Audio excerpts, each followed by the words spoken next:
Friends ನಮಸ್ಕಾರ. ನಾನು ಸೀತಾ ಸದಾಶಿವ ಗಸ್ತಿ. ಇವತ್ತು ಏನು ಮಾಡಾಕತ್ತೇನಂದ್ರೆ ರೀ ಆಲೂಗಡ್ಡೆ ತೊಂದನಿ ನೋಡ್ರಿ. ಕುದಿಸಿದ್ದು ಆಲೂ ದೋಸೆ ಮಾಡಿ ತೋರಿಸ್ತೀನಿ. ಒಂದೆರಡು ಆಲೂಗಡ್ಡೆ ತೊಂದನಿ ರೀ ದಪ್ಪನವ ಅಥವಾ ಕುದಿಸಿ ಸೆಪ್ಪಿ ತೆಗೆದು ಮಿಕ್ಸರ್ ಜಾರಿಗೆ ಹಾಕೊಳಾಕ್ತೀನಿ ರೀ. ಹಂಗೆ ಒಂದು ಹಾಫ್ ಕಪ್ ಹಸಿ ಬಟಾಣಿ ತೊಗೊಂಡಿನಿ ರೀ. ಇದನ್ನು ಅದ್ರಾಗ ಹಾಕಾಕತ್ತೀನಿ. ಹಸಿ ಬಟಾಣಿ ಹಾಕೋದ್ರಿಂದ ದೋಸೆ ಮಸ್ತ್ ರುಚಿ ಬರ್ತಾವೆ ರೀ. ಶುಂಠಿ ಹಾಕಾಕತ್ತೀನಿ ರೀ ಸ್ವಲ್ಪ. ಬೆಳ್ಳುಳ್ಳಿ ರೀ ಒಂದು ಸ್ವಲ್ಪ, ಅದನ್ನು ಅದ್ರಾಗ ಹಾಕಿದ್ದೆನು. ಹಸಿ ಮೆಣಸಿನ್ಕಾಯಿ ಒಂದು ಮುರಿದ ಹಾಕ್ಕೊಳ್ಬೇಕು ರೀ ಅದ್ರಾಗ. ಸ್ವಲ್ಪ ಕರಿಬೇವು ಹಾಕಾಕತ್ತೀನಿ ರೀ.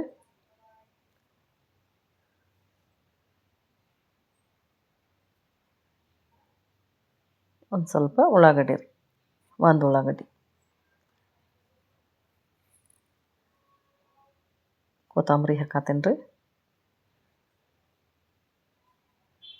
ಒಂದು ಚಮಚ ಧನಿಯಾ ಕಾಳು, ಅಂದ್ರೆ ಕೊತ್ತಂಬರಿ ಕಾಳು ಅಂತಾರೆ, ಧನಿಯಾನು ಅಂತಾರೆ.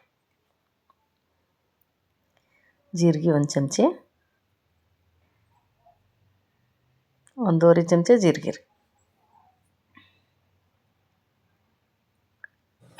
ಈ ರೀತಿ ಹಾಕಿ ಹಿಂಗೆಲ್ಲ ಮಾಡೋದ್ರಿಂದ ದೋಸೆ ಬಾಯಾಗ ಭಾಳ ರುಚಿಯಾಗಿರ್ತಾವೆ ರೀ.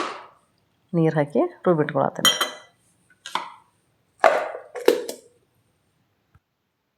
ಈ ರೀತಿ ರುಬ್ಕೋಬೇಕು ನೋಡ್ರಿ. ಈಗ ನೋಡ್ರಿ ಅದಕ್ಕೆ ಹಿಟ್ಟು ಹೆಂಗೆ ರೆಡಿ ಮಾಡೋದು ತೋರಿಸ್ತೀನಿ ರೀ. ಒಂದು ಕಪ್ ಅಕ್ಕಿ ತೊಗೊಂಡು, ಇದು ರೇಷನ್ ಅಕ್ಕಿನ ತೊಗೋಬೇಕು ರೀ. ಅದಕ್ಕೆ ಒಂದು ಕಪ್ ಕಡಲೆಬೇಳೆ, ಒಂದು ಹಾಫ್ ಕಪ್ ಉದ್ದಿನಬೇಳೆ, ಇನ್ನೆಲ್ಲ ಚೆನ್ನಾಗಿ ಒಂದು ಸಣ್ಣ ಕಪ್ ಶೇಂಗಾ ಹಾಕತ್ತೀನಿ ರೀ. ಇವು ಒಂದು ಚಮಚ ಮೆಂತ್ಯಕಾಳು. ಈತ ಒಂದು 2 ಸ್ವಲ್ಪ ನೀರು ಹಾಕಿ ತಳಿಬೇಕು ರೀ ಸ್ವಚ್ಛಾಗಿ. ಈಗ ತೊಳ್ಕೊಂಡೇನಿ ನೋಡಿರಿ. 2 ಸ್ವಲ್ಪ ನೀರು ಹಾಕಿ ತೊಳ್ಕೊಂಡೇನು. ಈಗ ನೀರು ಹಾಕಿ ನೆನೆಯಾಕೆ ಇಡ್ತೀನಿ ರೀ. ಇವು ರಾತ್ರಿ ಎಲ್ಲ ನೆನಿಬೇಕು ರೀ, ಬೆಳಿಗ್ಗೆ ಎದ್ದು ರುಬ್ಕೋಬೇಕು ರೀ. ಈಗೆಲ್ಲ ಇದ್ರಾಗ ಮಸಾಲೆ ರುಬ್ಬಿದ್ರೂ ಹಿಟ್ಟಿನಾಗ ಮಿಕ್ಸ್ ಮಾಡ್ಕೊಂಡೀನಿ ನೋಡಿರಿ. ಹಿಟ್ಟು ರುಬ್ಬಿಟ್ಕೊಂಡು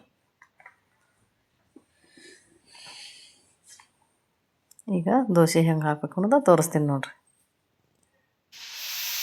ಈ ರೀತಿ ಒಂದು ಸ್ವಲ್ಪ ದಪ್ಪ ಹಾಕ್ಕೊಳತ್ತೀನಿ ರೀ. ದೋಸೆ ದಪ್ಪ ಇರೋದ್ರಿಂದ ಮಸ್ತ್ ಆಗ್ತಾವೆ. ಬಾಯಾಗಂತೂ ಇಟ್ಟು ಟೇಸ್ಟ್ ಆಗಿರ್ತಾವೆ ರೀ ಇವ. ನೀವು ಒಂದು ಸ್ವಲ್ಪ ಮನ್ಯಾಗ ಟ್ರೈ ಮಾಡಿ ನೋಡಿರಿ. ಮಸ್ತ್ ಅಂದ್ರೆ ಮಸ್ತ್ ಆಕ್ಕವ ರುಚಿ. ಬಿಸಿ ಬಿಸಿ ದೋಸೆ ತಿನ್ನಕ್ಕೆ ರೆಡಿ ಆದವು ನೋಡಿರಿ. ಪಲ್ಯ ಚಟ್ನಿ ಜೊತೆ ತಿನ್ನಿರಿ. ಇಷ್ಟ ಆದ್ರೆ ಒಂದು ಲೈಕ್ ಮಾಡಿರಿ, ಶೇರ್ ಮಾಡಿರಿ. Thank you.